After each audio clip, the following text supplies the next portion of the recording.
27 রোজার রাতে সন্তান ফোন দিয়া বলে, বাবা আমি আগামীকাল রওনা দিলে রাত 2টা-3টায় গিয়া ঢাকায় নামবো, আমি সাহারি তোমাদের সঙ্গেই খাবো।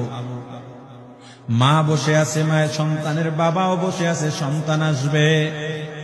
রাত্র 2টা-3টা হয়ে গেছে, সাহারির সময় হয়ে গেছে, সন্তানের খবর নাই। শেষ টাইমে মা বাবা সাহারি খেয়ে ফজরের নামাজ পড়ে দরজার মধ্যে অপেক্ষা করতেছে, সন্তানের খবর নাই। 8টা, 9টা, 10টা বেজে গেছে, মায়ের মনটা আর ভালো লাগে না।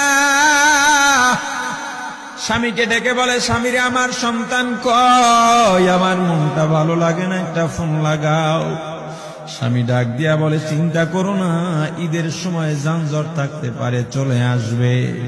কিছুক্ষণ পর বাবার মনটাও ভালো লাগে না, বাইরে নেমে পায়চারি করতেছে। হঠাৎ করে একটা ফোন চলে আসছে। সন্তানের ফোন দেখে বাবার সে কি আনন্দ।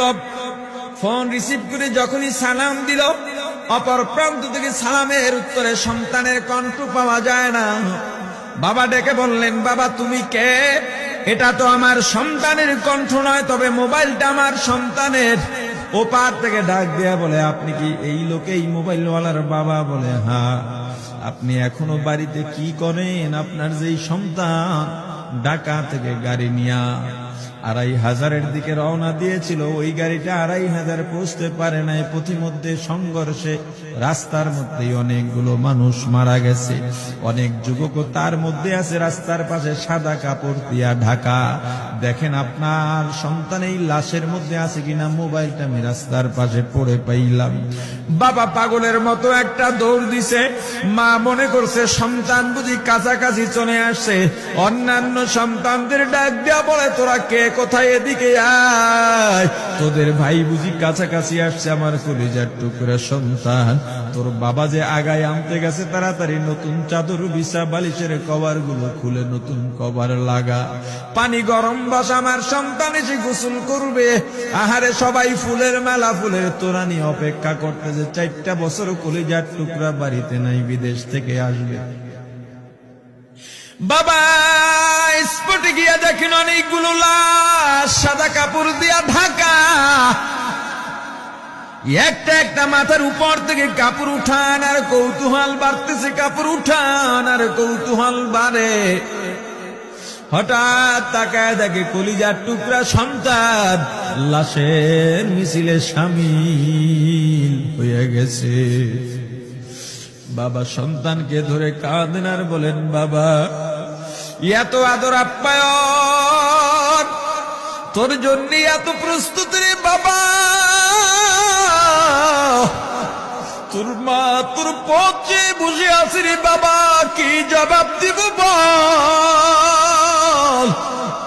তুই যেদিন রওনা দিয়ে বিদেশ চলে গেলি, তোর মা সারা রাত ঘুমায় নাই, দরজায় গিয়া তোর পথের দিকে তাকা রইছি। কত রাত আমি মা, আমি বাবা দেখলাম তোর মা গভীর রাতে বিছানায় নাই। খুঁজতে খুঁজতে দেখলাম দরজায় গিয়া তোর মা কাঁদে। কত রাত তোর মা তোর জন্য নামাজ পড়তে পড়তে রাত্রটা নির্ঘুম কাটায় দিছে রে বাবা। কত রাত তোর মা তোর জন্য দোয়া করতে করতে নির্ঘুম রাত্র কাটায় দিছে। এই 4 বছরে 8টা ঈদ, ঈদের সময় আমরা নতুন কাপড় কিনছি, নতুন কাপড় পরছি। তোর মায়ের জন্য আমি নতুন শাড়ি এনে খাটের উপরে রাখলাম। ঈদের নামাজ পড়ে এসে দেখি কাপড়টা খাটের উপরেই আছে। তোর মা প্রথম ঘরেও নাই, মাঝের ঘরেও নাই, পেছনের ঘরেও নাই। খুঁজতে খুঁজতে গিয়া দেখি তোর মা কিচেন রুমে আছে। ওই নাস্তা নাড়াইতেছে, দুধ নাড়তেছে, দুধ উতলাইয়া পুইরা যাইতেছে, খবর নাই। আমি তাকায় দেখলাম তোর মায়ের 2 চক্ষু দিয়া টপ টপ করে পানি পড়তেছে। ডাক দিয়া বললাম, ওরে বিবি, ঈদের দিনে তুমি কেন কাঁদো? তোমার জন্য শাড়ি আনলাম, সেটাও কেন পরলা না? তোর মা জবাব দিয়া বলছি, স্বামী গো, আপনারা যখন নামাজের জন্য রওনা দিয়া গেলেন, আমার অমুক সন্তান আপনার সঙ্গে যায় নামাজ দিয়া নতুন পোশাক পরে নামাজে রওনা দিয়েছে, কত সুন্দর লাগছে দেখতে। হঠাৎ করে তাকায় দেখলাম আমার কলিজের একটা মানিক আপনাদের সাথে নাই। আমার মনটার ভালো লাগে নাই। আমি ফোন দিলাম আমার মানিকের কাছে। ফোন রিসিভ করে বলে, মা নাস্তা বানাইছি, খাইছি, এখনো ছুটিতে আছি, আনন্দ করতেছি, ঘোরাফেরা করতেছি, কিন্তু আমি মায়ের মন। আমি বললাম, বাবা তুই আমাকে পেটে ধরিস নাই, আমি তোকে পেটে ধরছি। আমাকে খুশি রাখার জন্য কত কথাই না বললি।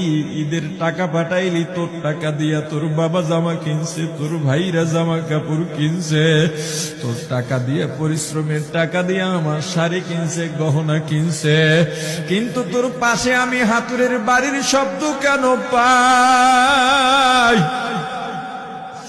আমার সন্তান বলতে চায় না, পরে বলে, মাগো কাজ করতে আসছি, টাকা নিয়ে কাজ করি, ঈদের দিনেও আমাদের ছুটি দেয় না। ওরে স্বামী বলে, ঈদের দিনেও যেই সন্তান কাজ করে, এই শ্রমের টাকার শাড়ি আমি মা কেমনে পরব রে? ওরে বাবা, আজকে তুই আসবি, খবর শুনে তোর মা এক সপ্তাহ আগের থেকে ঘুমায় না, তোর জন্য কত রঙের পিঠা বানাইছি, তোর জন্য কত আয়োজন, আমি তোর মাকে কি বলবো বাবা বল। বাবা সন্তানের লাশ অ্যাম্বুলেন্সে উঠে বাড়ির দিকে রওনা দিছে। আহারে বাড়ির কাছাকাছি আসছে, এদিকে মা দরজায় গিয়ে অপেক্ষা করতেছে, গাছের আড়াল দিয়া পথের দিকে তাকায় আছেন। দেখেন একটা গাড়ি আসতেছে, মায়ের সে কি আনন্দ, বাড়ির মধ্যে দৌড় দিছে, তোরা কই তাড়াতাড়ি আয়, ফুলের মালাগুলা নিয়ে আয়। গাড়ি এসে পড়ছে, বাড়ির দরজা দিয়ে যখন অ্যাম্বুলেন্সের হরেন দিয়া ঢুকতেছে, হুইসেল দিয়া ঢুকতেছে, মা একটা চিৎকার দিছে, ওরে এই মরণ গাড়ি আবার বাড়ি কেন, কার কপাল পুরুষে?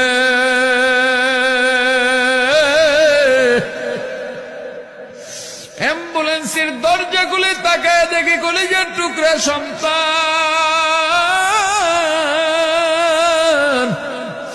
এমন ঘুমাইছে, আর জীবনেও উঠবে না।